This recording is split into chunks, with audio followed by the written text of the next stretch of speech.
Este libro que estamos utilizando para estudiar este tema tiene todo un capítulo acerca de la iglesia. ¿Nos podrías decir por qué se incluye la iglesia cuando estamos hablando de realidades teológicas y qué importancia tiene eso? Bueno, la iglesia es una realidad teológica, por muchas razones.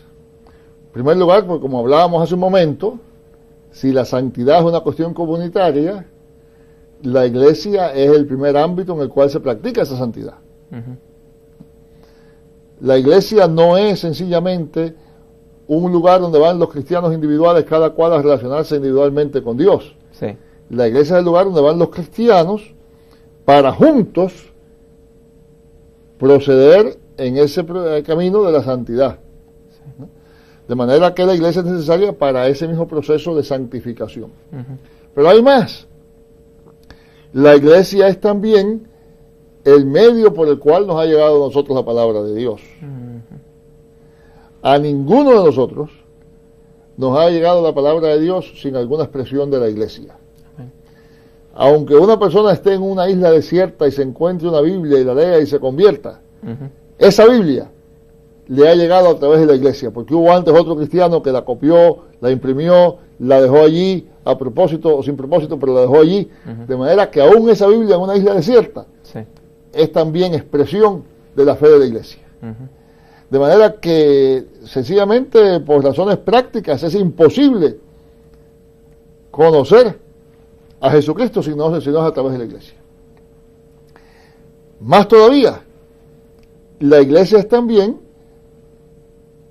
uno de los medios que usa Dios para anunciar sus propósitos de amor y de paz. La iglesia debe ser, desafortunadamente a veces no es, pero la iglesia debe ser señal del reino de Dios. Por eso es que las divisiones en la iglesia son una cuestión tan trágica. Sí, eso es así. Por eso es que las broncas entre hermanos son tan trágicas. Las broncas entre hermanos no es lo mismo que una bronca en un banco, en una corporación, en una oficina, en un taller. Porque el taller no tiene ninguna obligación ni propósito de mostrarle nada al mundo. El taller tiene el propósito de producir lo que produce el taller, y si la gente puede estar discutiendo y todavía producir, está bien. Pero la iglesia tiene el propósito, entre otros, de mostrarle ese futuro, ese reino al mundo, por lo menos darle un atisbo, una visión, medio como por espejo, pero todavía una visión. Y si la iglesia está peleando y está dividida, pues entonces no está siendo fiel a su propia realidad. Y entonces lo que es más, los hermanos que estamos allí, y las hermanas que estamos allí, tampoco estamos siendo fieles y tampoco estamos procediendo en nuestra propia santificación. Porque nos estamos dejando pelear y discutir y todo eso. Así que la iglesia tiene muchas funciones. La iglesia también es el medio mediante el cual se proclama la palabra de Dios al mundo. La función de proclamación no es, como decíamos al estudiar historia, la función de proclamación no es solamente la tarea del pastor o la pastora. La tarea de proclamación, de anunciar, de dar testimonio, es la tarea de todo creyente. Y es en la iglesia que los creyentes se preparan, se organizan para dar ese testimonio. Además, si el pecado tiene una dimensión corporativa, pues también la salvación tiene esa dimensión corporativa. Amén. Para oponerse a ese pecado, hablábamos hace un momento, tú sabes el ejemplo del racismo, ¿verdad?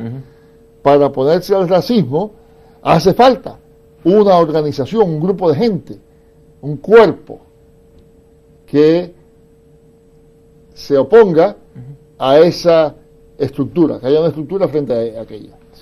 La otra cosa, quizás la última, es que si, como hablábamos antes, la obra de Jesucristo es crear una nueva humanidad, esa nueva humanidad es lo que llamamos la iglesia. La salvación consiste en estar injertados en el cuerpo de Cristo. Amén. El cuerpo de Cristo, cuya cabeza, que es Jesús, ya resucitó, que ha de resucitar todo en el día final. Para ser parte de esa resurrección hay que estar injertado en ese cuerpo. Y eso es la iglesia. ¿Qué me puedes decir acerca de la frase que se utiliza para describir la iglesia una, santa, católica y apostólica. Esa frase aparece en el Credo Niceno y son lo que se llaman generalmente las 4 marcas o señales de la iglesia. La iglesia debe ser una, santa, católica y apostólica. Ahora hay que definir lo que cada una de esas palabras quiere decir, ¿verdad? Lo de que la iglesia es una debe estar bien claro. Si la iglesia es el cuerpo de Cristo, Cristo no puede tener más de un cuerpo, si no sería un monstruo. Sí. Y la idea de que hay varias iglesias, de verdad iglesias aparte, sin ninguna relación una con otra, es una monstruosidad. Si en cierto sentido todos los creyentes en todas partes del mundo, si están injertados en Cristo, en cualquier momento, en cualquier lugar, hace 5 siglos o ahora, en África, aquí, de cualquier denominación, todos son parte de esa una iglesia. Lo demás que llamamos iglesias son organizaciones que tratan de manifestar lo que es la iglesia y demás, pero esa iglesia una es la única, que solamente puede haber una iglesia. Eso no quiere decir que pueda haber una sola organización, no quiere decir, como se interpreta en algunos lugares, que si no estás con el Papa no estás en la iglesia, pero sí quiere decir que de algún modo los metodistas tenemos que reconocer que aunque nos llamemos iglesia metodista, no, somos iglesia de Jesucristo y somos un pedacito de la iglesia de Jesucristo que se llama metodista. Y lo mismo con los discípulos y demás. Santa. Sí. La santidad de la iglesia se ha interpretado de varias maneras. Una manera es que la iglesia es pura, que no peca. Eso es muy problemático, porque esa es la base en la cual entonces se excluye de la iglesia, se expulsa a todo el que no esté ya completamente santificado. Y eso casi nunca es nadie, y siempre son los demás, menos yo. Me quedo yo y excluyo a todos los demás, porque el pecado del otro, la paja en el ojo del hermano, se ve mucho más que la viga en el mío. Y esa manera de entender la santidad de la iglesia lleva a procesos de excomunión, de juicios, después de expulsar gente, todo eso. La santidad de la iglesia es más bien una santidad, vamos a decir así, escatológica, en esperanza. Lo que hace que la iglesia sea santa no es su santidad moral, es su estar unida a Jesucristo y saber que es un cuerpo que va a estar en presencia de Dios. Y para estar en presencia de Dios tiene que ser un cuerpo santo. Eso incluye que sí, que la iglesia tiene que hacer todo lo que pueda por purificarse. Pero lo que hace que la iglesia sea iglesia no es su pureza, es su unión a Jesucristo, y eso es lo que la hace santa. Exacto. La palabra católica es una palabra que requiere explicación, porque lo católico, la palabra católico, aún en sus raíces, quiere decir según todos. Según todos. Según todos, o según el todo. No es lo mismo que universal. Universal quiere decir que todos están de acuerdo. El católico es según todos. Por eso en la iglesia antigua se hablaba del testimonio católico al evangelio en los 4 evangelios. Es el testimonio según todos. Quiere decir que esa es una unidad que incluye diversidad. No es la iglesia según